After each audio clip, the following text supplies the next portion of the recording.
Just a bit outside.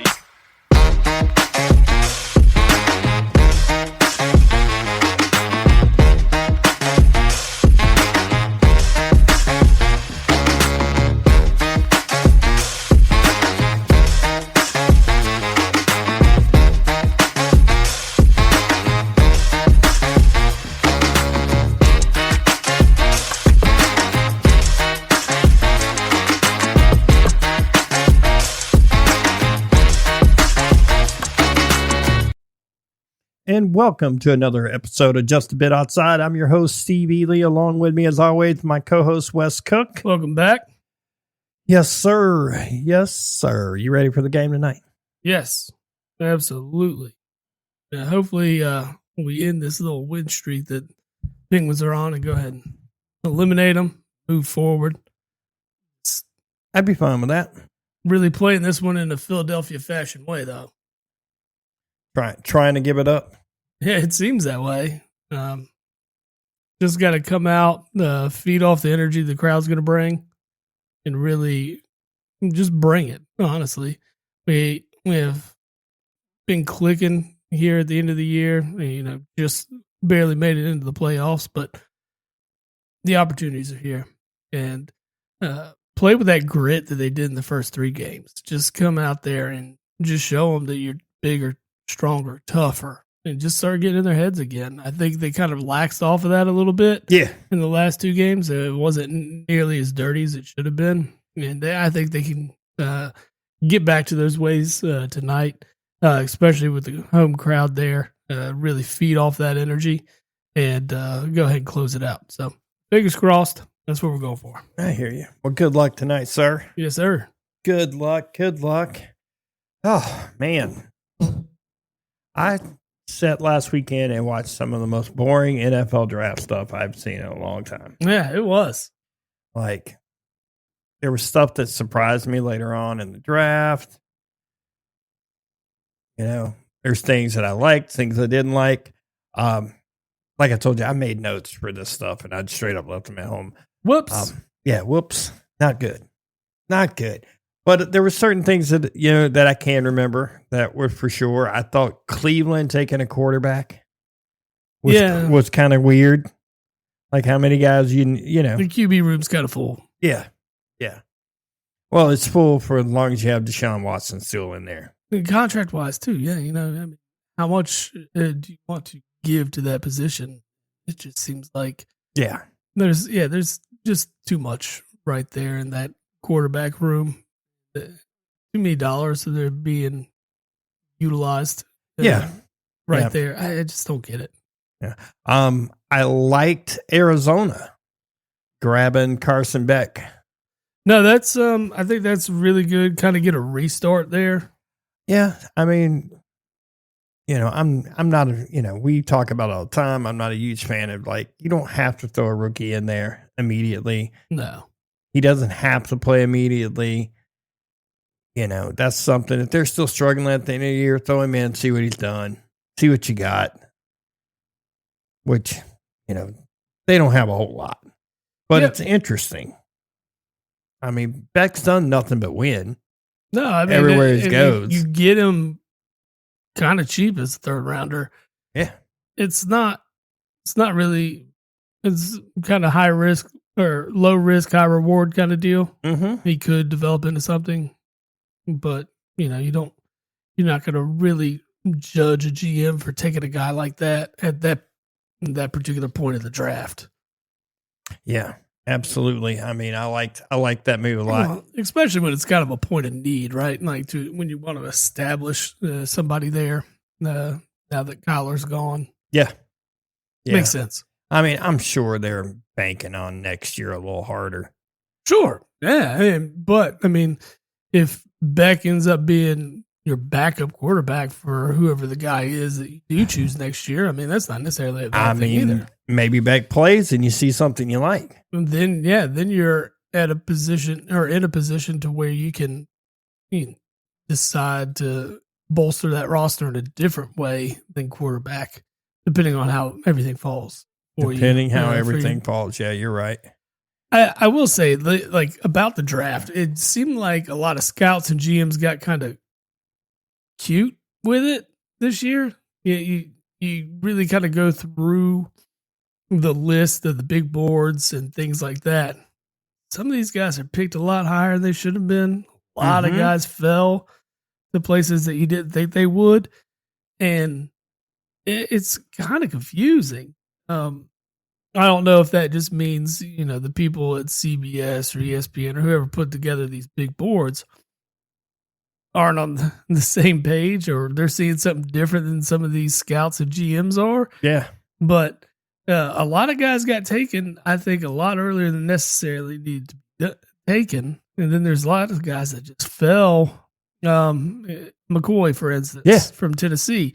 Of course, coming off an ACL, but at the same time, he was, according to ESPN, the best available at pick 13 or something like that, 13 or 14, somewhere in that range. Yeah, and he fell all the way to the fourth round, and we kind of were texting about it a little bit. How bad is the medical? Yeah, guys come back from this stuff too, which is weird. They may end up getting a steal of the draft, getting that guy there. Well, it's just weird that he makes it through 3 rounds and below so many different corners that what did every team see? Like, his teammate got selected in the second round early. Yeah. Like, what was missing? Like, where was that? I thought Garrett Nussmeier dropping all the way to the 7th round, when you and I kind of talked about it, we felt he might have been the 3rd or 4th best quarterback. In comparison, yeah. In comparison to how we felt about a lot of others, Cade Klubnik went in the 4th round. And I thought he struggled pretty hard the last couple of years, to be honest. It was just weird stuff like that got me. We'll dig further in, and I'll remember my notes next week. But it was just odd. I have thought long and hard over the Rams taking Simpson. And I cannot preach against it for as much as I have preached for it by other teams or for other teams, that you don't have to start a guy just because you draft him in the 1st round. Yes. It's one of mine that, yes, you probably could have got him later, but I feel like you probably could have traded back and still got him. Yeah, I think so too. I think they kind of they pulled that trigger a little too quick. And maybe. I don't know if they had heard other teams, poking around at the idea of picking him in the 1st round too. That kind of got them scared. So there's like now or never. But when you get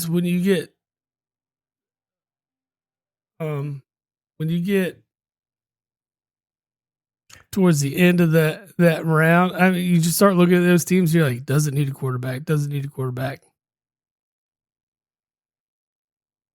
Yeah, but it's still one of those, like, it was a head scratcher, but at the same time, like, the way I preach about the quarterback play and drafting a quarterback and letting a guy sit and learn. Simpson breaks all the rules as far as why I would draft him in the 1st round. Mm-hmm. But if you're going to draft him to do what you're going to do with him for the Rams, and you're trying to plan for the future, because, you may have Matt Stafford for 2 more years, maybe. So, and Matt's not going to be that guy that lingers around too. I think once he decides he's going to go, he's going to go. So, I like the move. Was it a hair early? Yeah. Could they have traded back and probably still got him? I think so. Yeah. The only thing I would be kind of weary of is, do you think the Jets might pull the trigger somewhere there? Because everybody else really that you look at here, like below them, that could have probably been the only team that would have scared me at this point, right? The Jets at 16, maybe. Mm-hmm. That's what I'm saying. Because you got Baltimore, you got Tampa Bay, you got Detroit, you got the Vikings, you got Carolina, Eagles, Steelers, Chargers, Cowboys. Steelers would have been the next. Yeah, the next one, maybe. As far as if you need, but I don't think they were bringing. I don't think if they're really pushing for Rodgers to come back that they were going to draft him that high. Yeah, I know they ended up taking Aller in the third or fourth round, right? Which that may not be a bad place for him to be. No, you get it, especially if you get to learn under a guy like Aaron Rodgers. That's not necessarily a bad thing. You don't have to be the man day one. So you're going to be able to get some time to kind of learn to be a pro. We preach this all the time, and I think there's not a more important position to learn to be a pro than that one. Yeah, than QB. You are the face of a franchise essentially. Whenever you're touching the ball more than anybody else, and these guys need that time to learn to become that guy. They don't need to be thrust into it. There's a few that you can do. We've seen it, right? Yeah. But there's so many of them that have some early success, and then they're brought back to reality. Once there's some game tape on them, teams learn to defend them. I mean, these coordinators in this league and these coaches in this league are very intelligent, and they can pick you apart just based on film. We're seeing design a game plan that is going to expose all your flaws. We saw that a little bit this year with C.J. Stroud.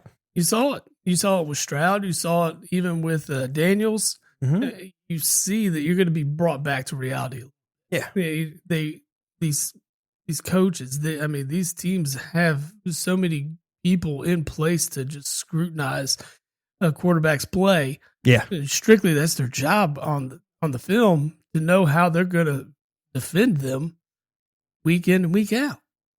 Yeah, and you look at teams like Philadelphia, Dallas, and New York. They're going to end up playing Daniels twice a year at least. And they will. It goes the same for C.J. Stroud. They're going to see the Colts, the Jags, and the Tennessee like twice a year. So they're going to do everything they can to figure that quarterback out in the offseason and in the weeks prior to playing them. Yeah. He kind of got nicked up too with like injury problems on that. Well, he got the yips late in the year and just throwing pick after pick after pick. I mean, Stroud was the downfall of Houston.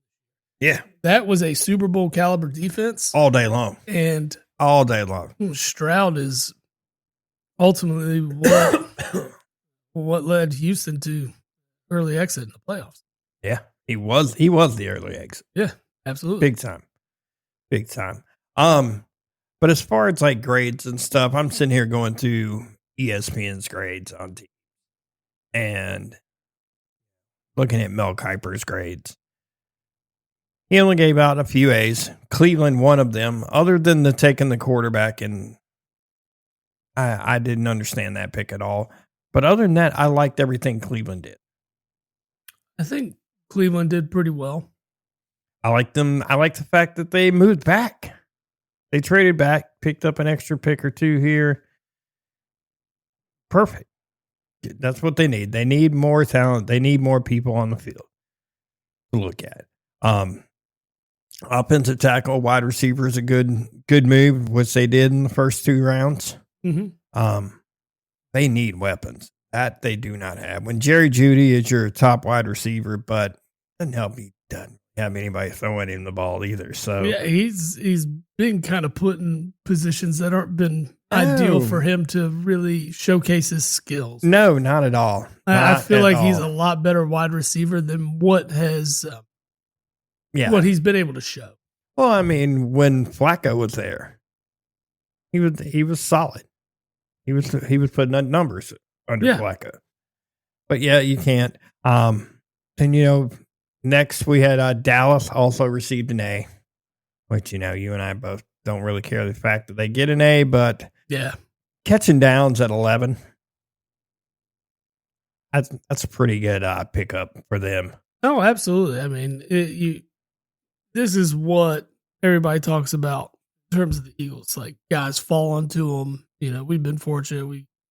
Jordan Davis and Jalen Carter and things like that happen to the Eagles, and this time it happened for Dallas. I hate it. I But wish it it could have did. been another team. But yeah, I mean, it's just one step to improving their defense that needs it greatly. Yeah. One player, especially at safety, is not going to do that. It's not like he's an edge rusher. Yeah. Well, they speaking of edge, that was their next two picks. They went Yes. back to back edge. Mhm. Malachi Lords. Well, That's the one they say was a stretch. yeah. They weren't not, that one I think hurts their draft grade when you really look at it. So Possibly, but we'll see. What was his description? He was juicy. juicy. Yeah. Was that the juicy guy? I think he was juicy. Yeah. I don't know what that exactly means. They ran out of all the other terminology they could have utilized for this guy. I don't know. I mean, it just seems weird. I don't know. Next, we come in with the Raiders, who also received a score of an A. Honestly, like a lot of these grades, they don't matter. It's like fantasy football. They don't matter. You get your draft grade, and the guy who got an A in the draft grade, I've seen be dead last. I think I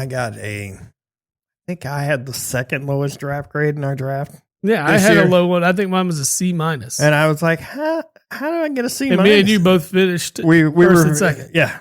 Respectively. So, But, the Mendoza stuff, we knew that was coming. Well, that's the thing. I mean, you look at it on paper, okay, maybe this is an A. But that doesn't mean this is definitely an A. Yeah. Like, what if Mendoza comes out and lays a dud? He could just be he could suck. I still think they're still in great position not to start Mendoza right from jump. Absolutely not. Not when you have the opportunity to utilize Kirk Cousins as a starter. And even if you run him out there for the first 4 weeks. Yeah. And you're not getting the performance you're looking for out of your offense, okay, then you want to switch it up. All right. But day one starter is not a necessity. Nope. Let him sit back, at least give him a quarter of the season to try to figure this out. You got Cousins sitting there ready to play. You've got a guy named Tom Brady that's sitting in an office somewhere up there. I'm sure he has one. He's in that quarterback room a lot. I have no doubt. Yeah. No doubt. And he'll probably be in there even more now. Yes. But yeah, they had extra picks along the way. So they filled some gaps. They got some needs. We'll see. I like what's really crazy. I like the McCoy pick. I mean, that could be a monster pick for them in the for a fourth round pick. I mean, you're talking guy that, they were saying had first round potential. He had a first round. Yeah. The first round grade should have been there, gone in the first round. And, they do stuff like this, and they just do weird stuff, and guys just fall for some reason. Yeah, like the whole league's like, nah, and then somebody is finally like, you know what, right here, I'll take him right here. It's worth it right here. It's worth the stretch. Every team passed on it. The next grade is Philly, also received an A. Early on, I was a little skeptical. The more I read about Lemon, the more I've watched film on the guy, I'm growing to like him a whole lot more, especially like as sure-handed as he has been. Yeah. I love it. That's huge.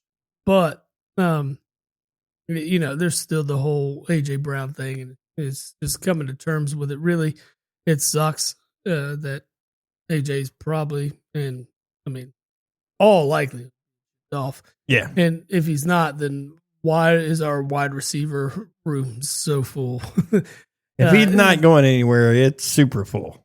Yes, exactly. He's not. Yeah, so there's some guys that they brought in that aren't going to be there if AJ is around. But all signs point to it that AJ's going to be gone. I'm interested to see what we're going to get in return.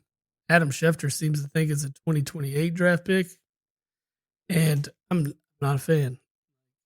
If that's what you ended up settling on, especially after all this bogus bullshit, like Howie, you can do better. That's a 2027 pick all day. I like the Stowers pick. Yeah.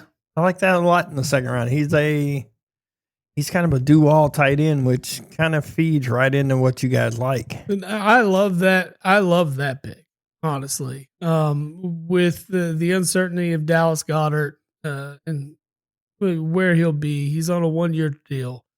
Now we don't have to rush this guy in and start him from day one either. Yeah.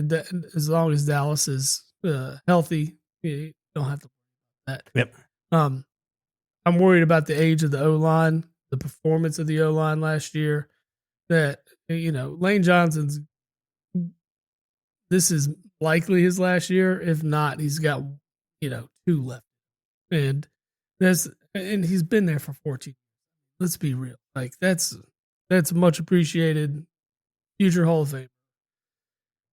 Best right tackle in the game for as long as I can remember. Yeah. You can't, but you got to find his replacement. And I thought this would be the year you would want to start right there with that. Unless they felt like they've got a steal in one of these later round guys. I just don't. Them trading up to get Lemon makes me feel like that maybe they were hoping he would fall.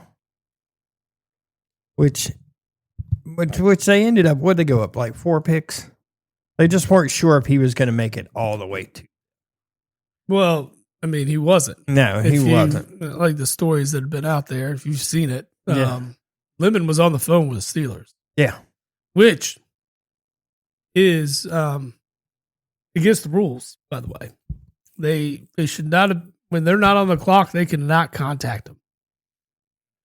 However, they felt comfortable enough that Dallas wasn't selecting a wide receiver that they were going to go ahead and make that call and let them know this was their guy. Yeah. However, while Dallas is still on the clock, they trade the pick to the Eagles. Yep. And by doing so, allow for us to move up and get him. And yeah, I mean, that's the end of the story. It is funny. Like he's talking to the Steelers and they're getting ready to pick him. And then he's like, hey, why is Philly calling? And I mean, they pick it up. There's audio of it and everything. It's like, oh, okay. Yeah. I'm wondering if Freeling had been sitting there. If Carolina doesn't take him, do they lean in that direction? Yeah, I think he was probably higher on the board. Yeah. I would assume that if, he's fallen and if there's a potential for us to move up and grab him, is that a move that we take?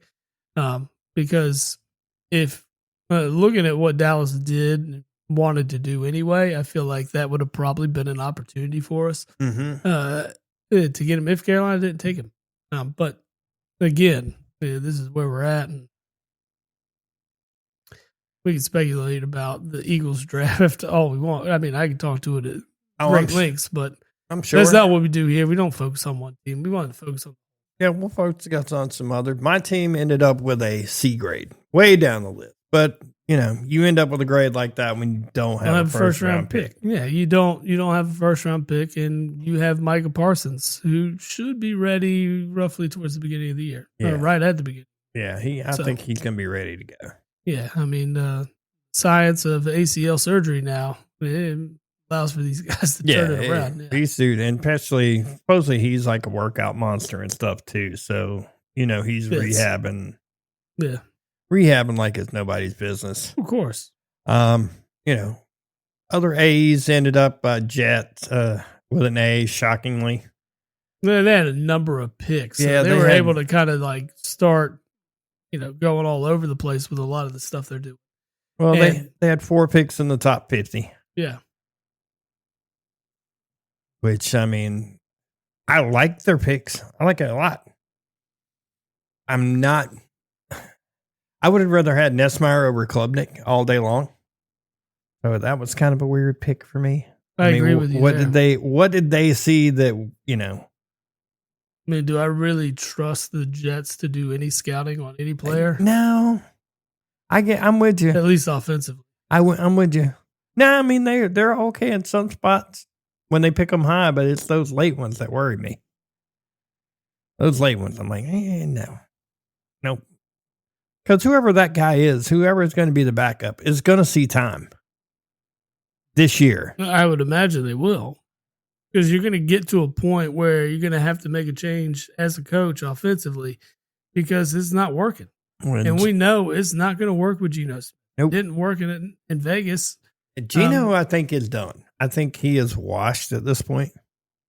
I agree. I mean, but this is your guy you're starting day one in New York, I assume. I mean, because they're considering Russell Wilson as a 2, even though they took this kid. I mean, how sold are they really? If the reports coming out of New York are that they're showing interest in Russell Wilson. Yeah. Russell Wilson is washed. Yeah, I mean, it's just. But I would start Russell Wilson over Geno Smith, to be honest with you. Dude, you want to know what I would do if I was the Jets? I would go get one of these young guys that's playing backup, that's been in the league for a couple of years, and just roll them out there. Makes sense because they could be had for. Like, I'm just using this as an example. I'm not just because I'm Homer in it a little bit, but like a guy like Sam Howell. Young. Who performed well. Yeah. He had moments as a rookie where he played well. Yeah. And I thought that like he didn't really get a fair enough shot. But, things happen. Or even Mac Jones. Yeah. Exactly. A guy like Mac Jones that's available out there. I mean. Yeah, like what how much do you give up for a guy like Mac Jones? Maybe second or third rounder if you're really interested. But I mean, you're probably not paying him what you're paying Geno. I can't imagine. There's just a lot better options than, replaying the whole Geno Smith tenure. Well, it's crazy that round 2 of Geno Smith is not going to be better than round 1. Nope. I would like to see the available list of free agent quarterbacks at them. That's what I'd like to see. Yo, you got a free agency tracker. Yeah, I was looking at it, didn't it? It doesn't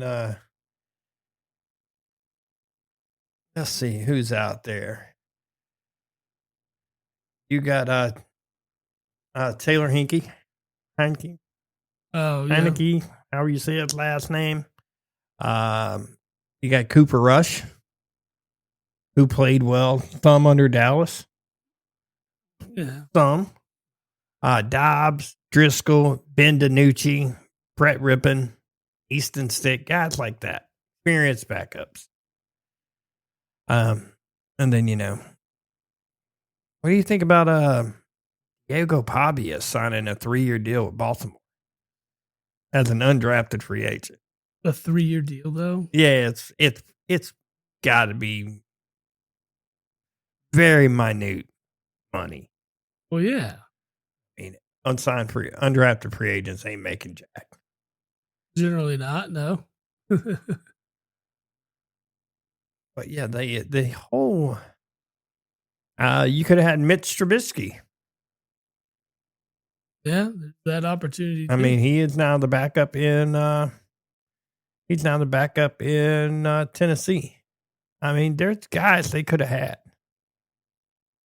I didn't realize Gardner Minshew had signed in Arizona. Yeah, he's just bouncing around and trying to stick where he can stick. I like it though. He could be a guy that he could start in Arizona.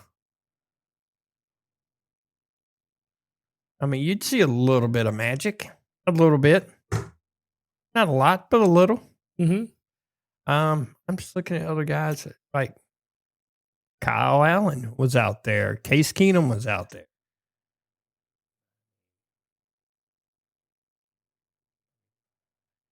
Sam Howell is actually Dallas's backup. He was your backup somehow. I don't know. I don't remember him being on the Eagles, though. Sam Howell was? That's what it's saying. That's got to be wrong, though. That's got to be incorrect. I don't think Sam Howell was there. That has got to be incorrect. I don't recall that. I'm looking it up right now because I don't remember him being on the Eagles either.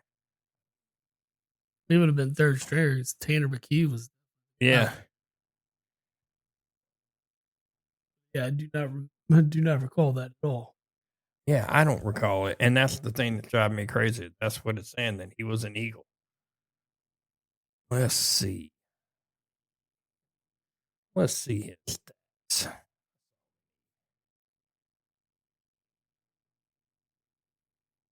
2025, he was an Eagle. Well, yeah. He did Funny not play, No. but he was an Eagle. Okay. Must have been the third string guy.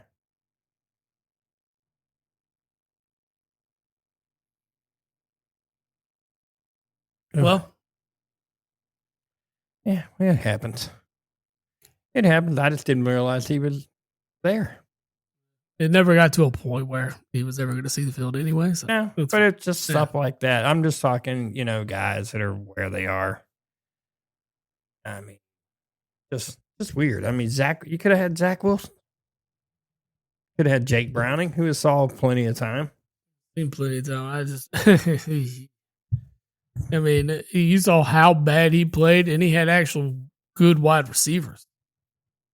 I know. So I know. I'm not gonna vouch for that one. But I mean, they could have got Tua for nothing. This is not, yeah, he was there. I mean, I'm not, I don't think Tua's the answer, but I think Tua's better than Geno Smith. This is a good stopgap. Geno Smith is not the stopgap. No, you're just asking for more of the same. You're just more of the same, and you traded for more of the same. That's the thing that drives me crazy.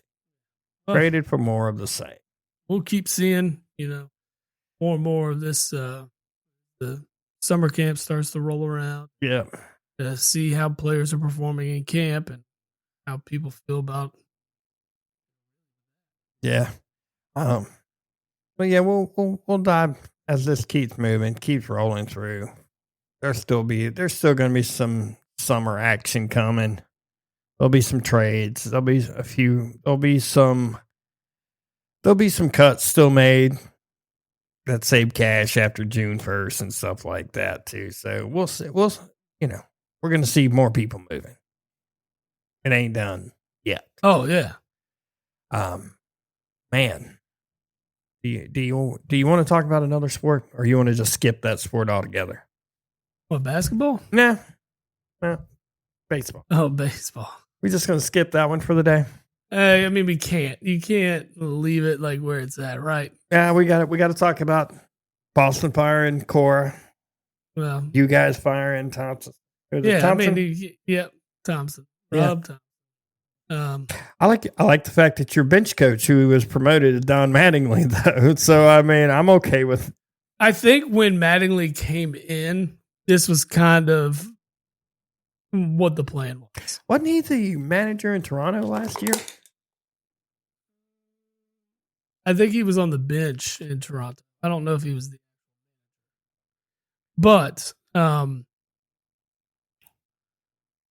yeah, with bringing in Mattingly, his son is the GM of the Phillies. No, I did not. So this kind of helps. I did not. I don't like the move. Period. I like Don Mattingly, but I like Rob Thompson, and I really don't feel like Rob Thompson swapping these guys isn't going to change everything. I don't think it's. Baseball is one of those sports to me that I think you got to have a good manager who can control the lineup a little bit. But at the same time, like, baseball is so, not that every sport isn't player driven, but when you get guys that are just cold on the bats, or you got guys that are struggling on the mound, you just can't say, hey, you know what? I'm just using Bryce Harper example. I know he still played fairly well during what's going on, but like, a guy like that is struggling. You don't take him out of the lineup just because he's struggling, No. You leave those guys in. So, I mean, at some point you got to say it's not all on management. Well, despite some of the head-scratching moves that Thompson would do from time to time, I don't think he was. Really, it comes down to the construction of this roster, and that's Dombrowski. And if there's anybody that's should have had their head roll, it should have been Dombrowski. And that didn't happen because he's going to make the move because he's going to be given the ultimatum. He's like, we have the worst record in baseball. We have the worst run differential in baseball. One of our favorite stats. Just not our favorite stat, but one of our teams is fucking doing it. No, it is not. But, coming from Middleton's probably telling him, make something happen. It doesn't matter what it is. I need to see a change of some sort, right? Yeah. As ownership comes down, with Dombrowski being in a position that he's in, it's his head or somebody else's. And he's going to make this type of a move just to save face and try to save his job. Problem is Dombrowski's the one that constructed this roster. And we didn't bring anything new in that was going to fix these hitting issues. And what it comes down to is the batting coach, Kevin Long, needs to be gone. I mean, because our bats have gone cold in the playoffs ever since Game 5 of that World Series that we got no hit. Yeah. The bats go cold at the most inopportune times. And it's generally in the playoffs. But then there's also times like when you start a season with so much hope. We've won over 90 games in the last 3 seasons. This is time that you fucking get it together and, your expectation is 90 wins. And to get to 90 wins at this point is going to be a difficult task. 90 is going to be... You're 80 wins away from it. Yeah. Yeah. You're 80 wins from it. Essentially 30 games into a season. So you need 80 and what? 80 and 42. Yeah. You gotta go 80 and 42. That's an insane record in baseball. Yeah. And when you start so low, to get that hot to end the season, that's a difficult thing. So, buddy, I'm right there with you. I understand why the move was made, but that was the wrong move. You start with the batting coach. The batting coach has been there since these struggles have happened, and nothing has changed. It's time to change that first and foremost. Rob doesn't deserve that. Rob didn't throw a ball. Rob didn't catch a ball. Didn't throw a pitch. Didn't fucking bat. That's not on Rob Thompson. None of this is on Rob Thompson. That's my belief. Man, your bats are cold and your arms are cold, buddy. What do? What kind of talks are you having? The only thing that you can do is just try to keep motivating. Yeah, I mean, as the head ball coach, like, what can you do? Really, you can't say, "Oh, I'm going to sit Harper today because he's been cold for 3 games straight." Man, no, you want him to bat out of that slump because you know what kind of hitter he can be. So he's going to still be there, and it's just, it's not the right move. Looking at the success you guys have had over the last couple of years and looking at their team stats at the moment, it is absolutely like their hitting is 28th in runs, 29th in batting average, 28th in on base percentage, 27th in slugging, and then you look over at the pitching, it's just as bad. Which you're 28th in ERA, you're tied for 20th with only 7 quality starts. Your whip is at 147. Your batting average against is 280. Yep. Woo. You're not winning ball games like that. No. So that's what I'm saying. You start, if you wanted to make moves, and granted, this should have been more than a week ago, right? Like, we should have gone ahead and you let go of the batting coach or hitting coach. Go ahead and let go of the pitching coach. Those 2 guys, gone immediately. I'm sorry. Mm-hmm. Maybe Rob just had too much loyalty to those guys that we're going to be, seeing his head roll instead. But those 2 guys, ultimately, they lose their job.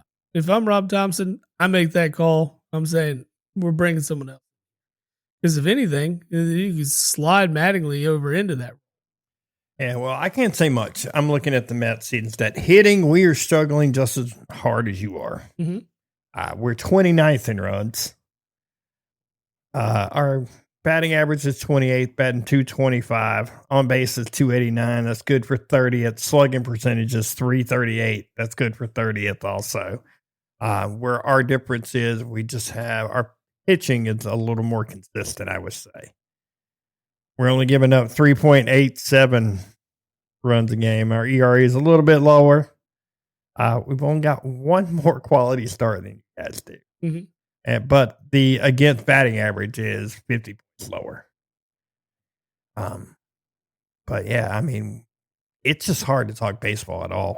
Like I told you before the season, yeah, man, I'm going to be all in the baseball this year. And then, yeah, when your team struggle and we're tied for the worst in the league. Worst in the league. Yes, right. Sir, we are.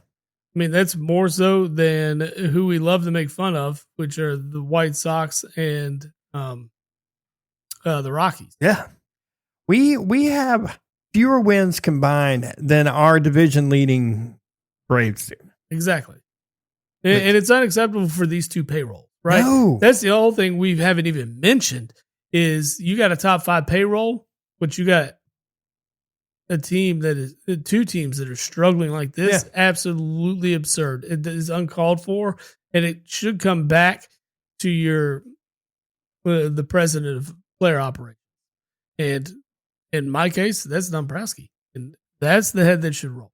If anybody's head's going to roll, and he should keep it on a swivel right now because his seat's hot and it's on fire. Because I guarantee you, if the skid like this continues, it's going to continue to get worse, and there's going to be more and more pressure. It's. I got and back to it. I don't think there's a difference between Mattingly and Rob Thompson that's going to make this team all of a sudden win. The only thing that could happen is that the bats start to get a little hot, and they start to put runs on. Pitching gets figured out, and we win some ball games to improve. Yeah, and you get yourself back into a race, but. I mean, right now we're pitching and hitting ourselves out of a dream of the NL East title, and really almost the wild card. You look at the NL East; every team except the Braves is under 500. Yeah, which is expected from the Marlins and Nationals. We expect that from them. Yeah, we expect them to lose.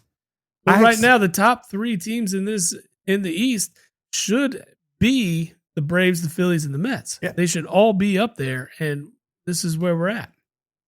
And hell, the Braves even have a better record than the Dodgers. And they're outperforming the Dodgers in almost every facet of the game. Yeah, for the moment. Yeah. I mean the Dodgers have been struggling in the last 10. They're 5-5.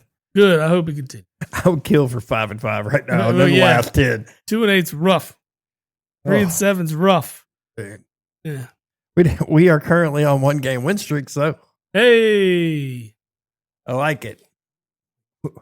It's just bad. Just bad. We like to pick on the lovable losers, but it's our lovable losers this time. We're both like, no. They're not lovable losers. It's very hard to love them right now. I mean, it's tough, especially when you got teams in your city that are in the playoffs. Yeah. And all you want is the Phillies to just kind of stay the course and just be competitive until these seasons are over, right? Hockey's over, basketball's over, boom, we could jump right into Phils, and the Phils are, where they should be. But right now, it's not. And it takes a lot of that excitement out of the baseball season and like just gearing up for it. Because, I mean, really, this is the beginning of the season, so you're just starting to gear up for it. And watching a team go 2-8 in 10 games and go on a 10-game losing streak, it is rough. I've been there, bro. Yeah, I know. I've been there. It's really hard to get behind a team that loses 10 straight. I told you I was going to make a concerted effort to watch more baseball this year. And just taking it all out of you. And then this is like completely taken it out of me. I've watched a little bit of college baseball. That's been kind of cool. I've been doing that a little bit. That's been fun to watch. Yeah, I can't. I'm trying to get into it, bro. I'm trying really hard. You do you, man. Trying. But yeah. Oh, so we got hockey action tonight, right? Yes, as we talked at the top of the episode, Flyers will go for the series clincher tonight, up 3-2 over Pittsburgh. And like I said, we just need the Flyers to bring that grit back, man. That game 1 through 3 grit, and play with that, and get in their heads, and get behind the crowd, really feed off that energy, and just really let's go ahead and end it for them. Yeah, we've got who else we got tonight? We got the Golden Knights in Utah, and then it is also the Lightning and the Canadiens that it's tonight also. Yes. Yeah. Yeah, you got a slate of 3 games. Yeah, Colorado and Carolina said, we're going to show you boys how to handle hockey games, hockey series, and we're just going to sweep and be done with them. Well, they played Ottawa. Yeah. So, I mean, I get it. Ottawa was lucky they were even in the playoffs. They were awful midway through the season. Yeah, you got 3 games tonight. 1 at 7, 1 at 7:30, and 1 at West Coast game. Whew. Yeah, man. Those West Coast games not catching are hard, me, buddy. Bro. Hard. I will say Ottawa did give Carolina some run. They did.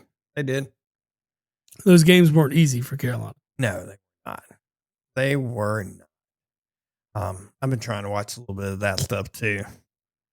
But move a little further along to a little NBA action. Yes, sir. That's where we got lucky with the Sixers last night. Embiid put on performance we know he's capable. And then when they play again Saturday? Play Thursday. Play Thursday. Tomorrow night. Yep. He'll stump a toe and be out the rest of the season. Better stop. I would love to take it to 7 and, make Boston exert all this energy. And if we don't win, which, I mean, we weren't expected to coming in, it's a 2-7 match.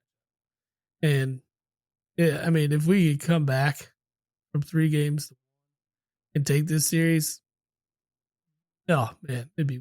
Yeah. It gets Boston, too. Coming into it, didn't have high hope. Honestly, didn't. Man. So, got that glimmer of hope last night. It'll probably be shattered tomorrow night, but I've still got a glimmer of hope. We'll see. Yeah. The series that surprised me the most is Orlando just I'm handling Detroit. Yeah. Handling them. And you're like, what? Like, where did this Orlando team come from? 3 games to 1 right now. Yeah. I'm also sitting here looking at ticket prices. You can go see the Lakers in Houston tonight for $25. Sounds crazy low to me. It does. But Houston's already bailed on their team. They're down 3-1. How you lose to the Lakers with just LeBron? I mean, I will say this is huge for, all the LeBron lovers. And seeing this, I mean, KD's on that side. He is. What the hell has he been doing? Not enough, obviously. I mean, they're just struggling right now, buddy. Struggling. And, it is awful. But, I'm surprised that, I had no thought that the Lakers were even going to be remotely in this series. No, I thought it would be the other way around. Yeah, 100%. With no Luka, I really felt like they'd be staring at a 3-1 deficit, not a 3-1 edge. Yeah. It's yes, sir. Very surprising. But like I said, I mean, it says a lot about LeBron. Take over his team. When he's been mostly relegated to the third option, and he's been fine with it. Yeah. Been fine with it. But, man, I'm just shocked. You lost your MVP candidate. Yeah. And what's the word on when he comes back? I think he could possibly play in the second round. I think. Yeah. I'm looking at their injuries right now just to see how bad. What's it say about them? I don't think it really matters. because you match up with. How am I going to hit the injuries tab under the Lakers and it says no data available?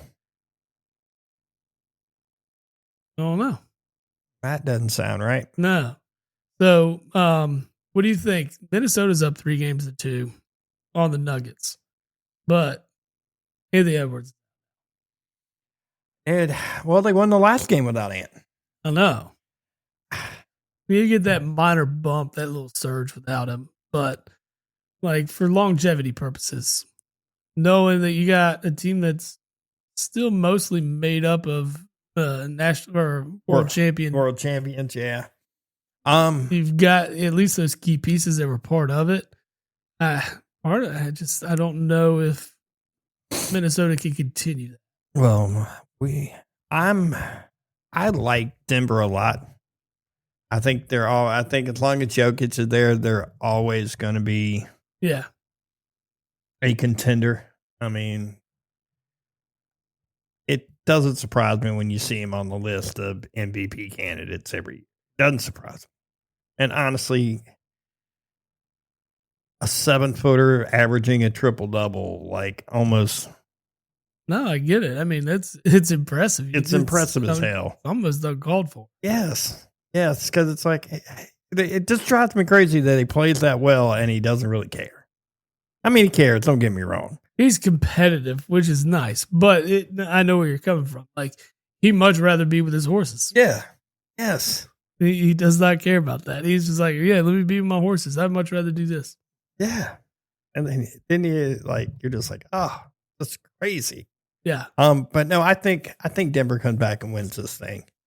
I don't think they can close it out without Ant. I think they're gonna have a difficult time, and they sure as hell won't have a shot against the Spurs. No. No, I actually think the Spurs are the only team that can beat Oklahoma City. Yeah, they have the opportunity because they're kind of, they match up well with them. Yeah. I mean, and of course, anybody having a matchup against Wembanyama is going to have a difficult.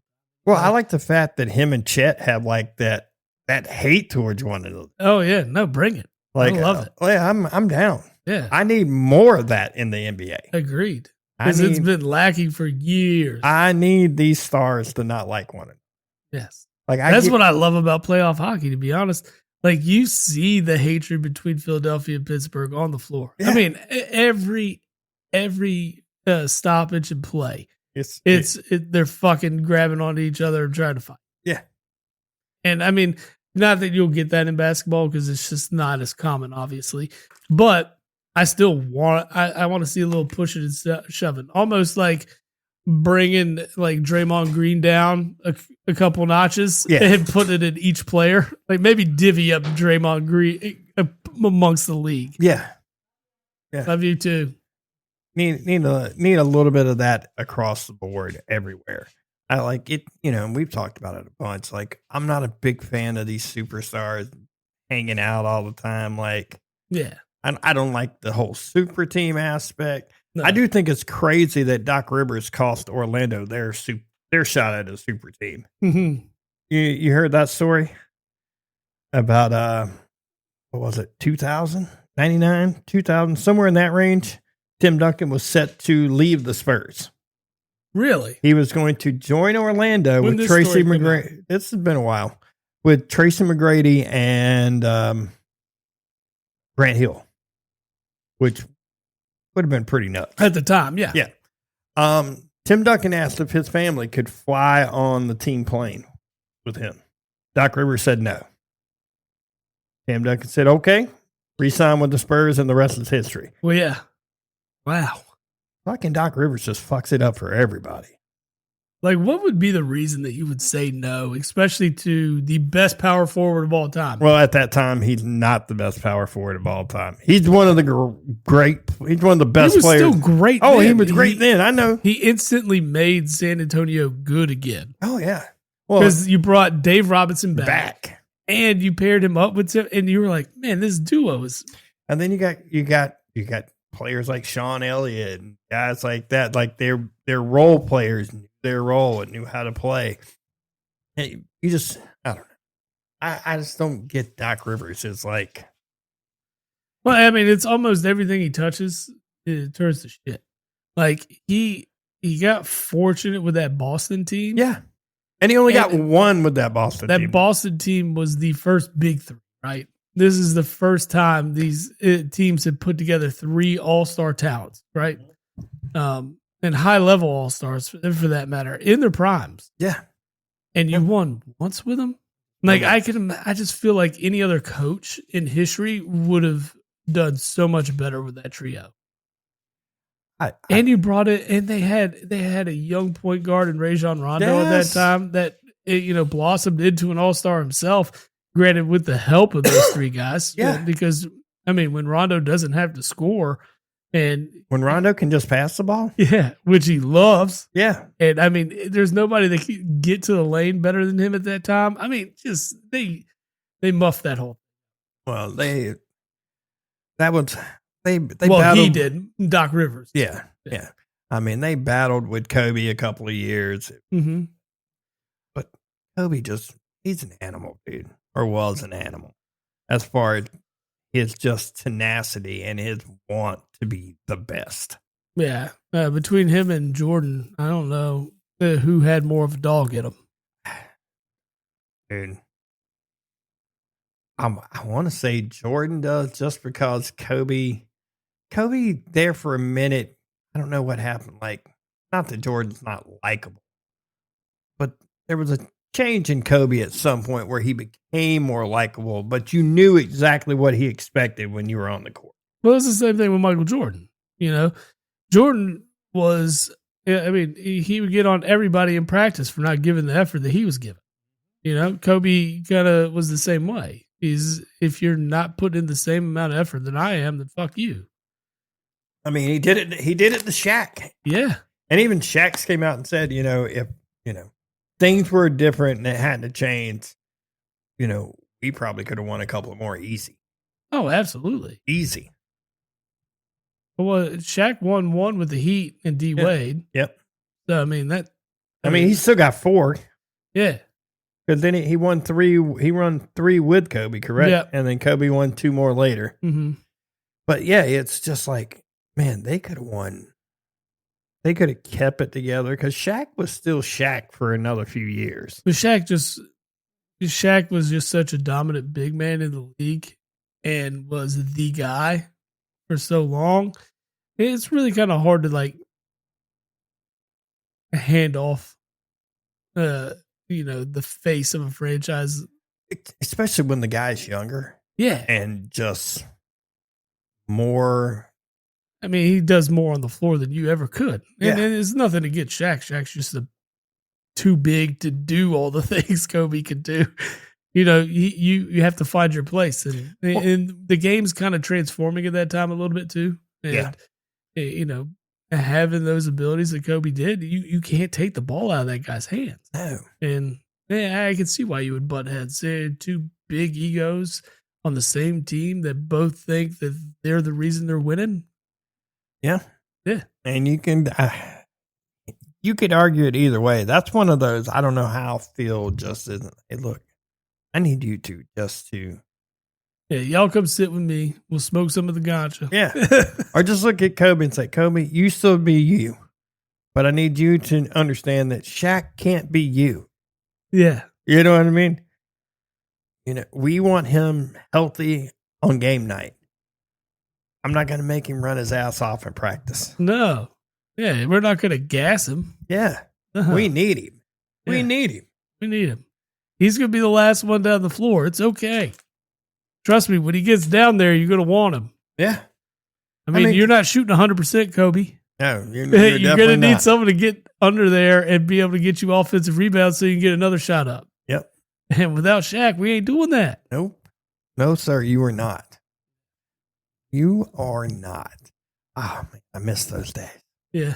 Miss those days. Those were good. Those early Spurs days too. And, talk about just the, the luck of adding Tim Duncan. They scouted and drafted pretty good there at a stretch, Well, when you're pulling, future Hall of Famers out of the second round. But Yes.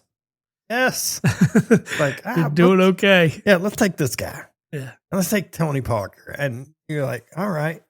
And then you just hear stories about, about Coach Pop.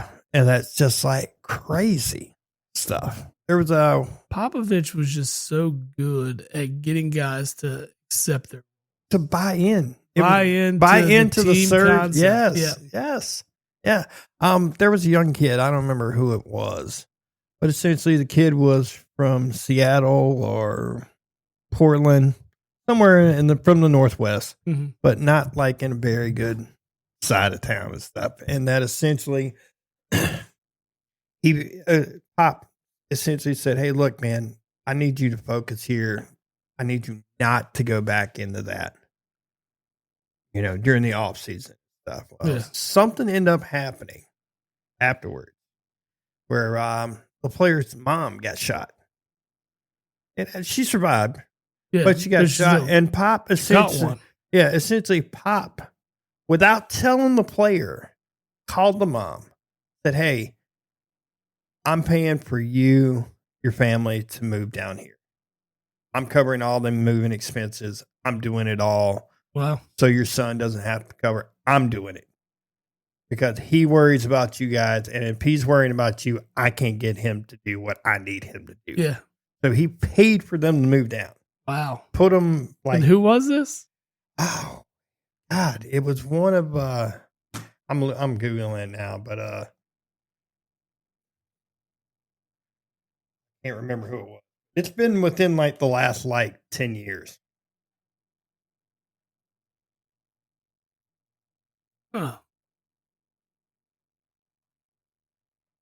Oh, DeJounte Murray. Yeah. Yeah. Wow. Yeah, she got shot in the leg. It was in Seattle. Yep. And that same thing. He did it personally. Impressive. I mean, the guy that cares. Dude, he does. He does. And I mean, he was even able to deal with Rodman. Yeah. And Pop doesn't usually deal with any Not kind that of guy. nonsense like that. Almost like a nutcase. Yeah. Because and don't get me wrong, Rodman was filthy. The dude was so good. But watching him and Carmen Electra in those days, you're just like, they're both wearing a dress. Yeah. You're just like, oh, man. But no, I mean, isn't that weird though? It's like, as a kid, you look at Carmen Electra and you hold her on this pedestal and you just think she's only going to accept the best of best man possible. And she settles for fucking Dennis Rodman. All them model actresses from that time all ended up with some weird ass people. And you're just like, what? I don't get any of this. Well, yeah, because Angelina Jolie and Billy Bob Thornton were Yes. Pam Anderson and Tommy Lee. Yeah. Well, Pam Anderson and all the rock stars, she pretty much dated them all. I think she dated Bret Michaels too. Yeah, I think she was with Kid Rock at some point. Yeah. She's almost like a groupie. Yeah. And it's just like, what? Get out of here with that nonsense. I don't understand any of that. But they all had the weird people. Right, but that's what you're talking about. All those famous actresses and models and stuff, and they somehow that's it's like, so I could be a weird piece of shit, but as long as I got money, maybe there's something. Yeah, that's it. I mean, weirdest person ever. I always had ladies, and that was Hugh Hefner. And that whole situation is just weird. I mean, he built this empire of pornography. Yeah. I mean, it is the most simplistic porn. Mm-hmm. It was somewhat semi-elegant on occasion. They made it that way. That's how they marketed it. Yeah. To be like, it was okay. Yeah. It's okay. It's weird. Weird how he was able to achieve that. But there's great articles. There was some. Doesn't make sense. But yeah, no, I mean, more power to that guy. He Good on him. But like you hear some of the stuff that like there's a documentary out about like the Playboy Mansion and stuff. It's about all the girls coming back and talking about like stuff that happened there. You just imagine just that's creepy. All that estrogen in one building. All that estrogen and Viagra and the old man wasn't. Ooh. Yeah. I don't know. Good on him for pulling it off. It is wild. Like just a weird idea to come up with, and then to execute it on top of that is even more impressive. Perfectly. Execute it perfectly. Yeah. Pretty impressive. Anyways, back to NBA. Yeah, sorry, we got sidetracked on that. As you said earlier, Pistons somehow down 3-1 to the 8 seed Magic. And really, because the Pistons were the best team in the East pretty much all year. Mm-hmm. Cade Cunningham, MVP run. Granted, he went out towards the end of the year, but he's back. Yeah, but he went out with a crazy injury, too. Yeah. Detroit was pretty much the best team in the East all year. Honestly, I think this is, and I do not like Banchero at all. I mean, it's weird because he's the quietest, pretty much superstar. But when you watch him, because Philly played Orlando in the play-in, and fuck that guy. That guy runs his mouth on the floor and just, he's just annoying as shit. Not a fan. Yeah, complaining about calls and things like that. But he's carrying his team to this level. Oh, and yeah. I think what you're seeing is like the Durant hasn't really stepped up and hasn't played to the same level he was playing at through the regular season. Yeah, his numbers are off a lot here in this series, and when you're not getting the production that you were getting in the regular season from your defensive monster. Yeah. And the guy you expect to be pulling down, 12, 13 rebounds a game, that's going to change a lot too. We'll see how it changes. I think Orlando's going to dump him. I think Detroit is out, which turns the East wide open. Well, they're 10.5-point favorites tonight, so they are in Detroit. I'm sure they've been 10.5-point favorites the entire time. In all likelihood, yeah. After the fact that they lost both games in Orlando and weren't able to at least even this series up and gain your home field or home court advantage back. It's not looking good. It's not. This is one of the biggest choke jobs as a 1 seed ever. But at the same time, this is a team that full of young players. They were a 5 seed last year, 6 seed in the playoffs. So you took that next step. Now you got to take the next step. You got to. All right, we're the number 1 seed. We should easily win our first series. Mm-hmm. Shouldn't even be a question. But if they go out, though, the East is 100% up for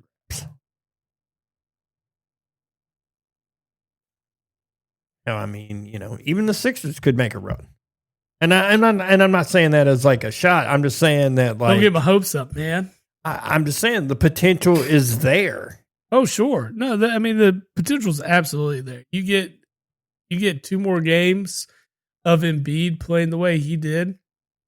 You get VJ and Maxey to step up and play like they did in game 2. Then if you're getting all 3 guys clicking with Paul George coming into the mix as well, you got 4 really good guys on this team that can score in bunches. All 4 of them can.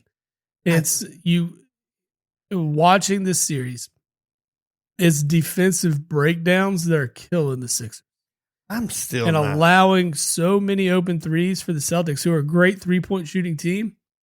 the Sixers aren't that great of a 3-point shooting team. You can't shoot yourself back into games. So No, when you you're get not. down big, it's very difficult because the Celtics are able to execute a lot of high screens and open up guys on the perimeter that it makes it very difficult. And the Sixers aren't really, switching off on those screens like they should. Yeah. And they did a lot better of that in the second half yesterday, and it really put a lot more pressure on the three-point shooters. But you did see a lot of guys that were able to drive a lot easier, especially in the first half. I don't know where you really get the two together to where you stop those runs, but also you're closing out on the threes. But it seems to be an effective way of beating Boston is by eliminating the three and making them drive. Because if they're not finishing at the basket and they can't finish it from behind the 3-point line, that's your way of beating them. You just got to find a way to make sure that both of those things are happening at the same time. And it's a very difficult task to do because you got guys like Jaylen Brown and Jason Tatum. Yeah, with a lot of good skill set guys around them. I'm just over guys like Paul George. I think they're can they still play? Yes. I feel they're overvalued. Oh, I said it when we signed him. I was like, this is stupid. Yeah. This is not the guy we need to go out and spend on. You could have found younger, better talent at that time. Yeah. I feel the same way about Harden. I feel Harden is he's a lost cause. Is he great? Yeah, he can be, but it's not what you want to spend. That's not what you want to let Game 7 come around. Yeah. Let Game 7 come around and you'll see exactly why he's 5 points, 6 turnovers. Yeah. It's just guys like that just drive me crazy. Shoots 15% from the field. And I forgot you guys had Kyle Lowry. He's not playing. Well, but he's there. I forgot he was on the roster. He's a Philly guy.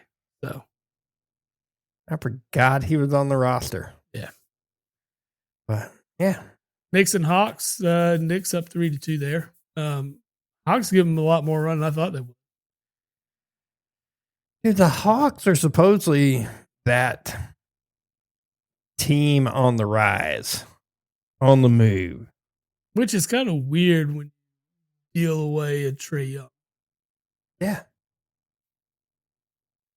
It's kind of crazy that, they're doing what they're doing and they dealed away a Trae Young. Yeah. Yeah. That's impressive. Yeah, well, Trae Young can play offense. He's not a very good defender. No, he's a liability. Yeah, big time. He is a liability in the same way that Steph is a liability, but his shooting doesn't compare to Steph's. And even Steph can be sneaky defensively sometimes. There's no sneaky with Trae. No. You try to force that guy to guard. You want that guy guarding as far as their Atlanta was concerned or whoever he's playing for. You want him to be on the worst offensive player. Yeah. Because if he's having to play defense, you were SOL on that one. SOL. But that series has been pretty good. Before we do anything, we haven't made a read all day. No, we haven't. We're going to end up slamming them right here near the end. Yeah, so I'm just going to tell you about Goodfields. Don't forget them because if the Flyers lose, I'm going to need one. But Goodfields is a cannabis seltzer from getgoodfields.com. They offer a new era of refreshment.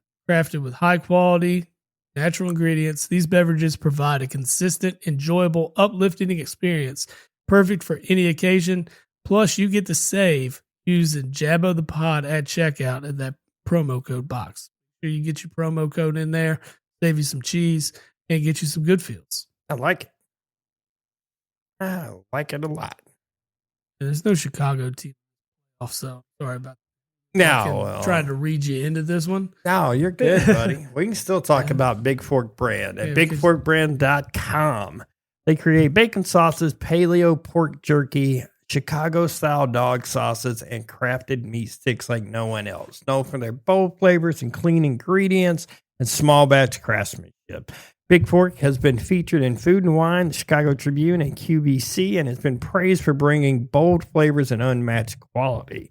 Go to bigforkbrands.com and enter the Jabbo the Pod promo in the promo box and get yourself a 20% off discount. There you go.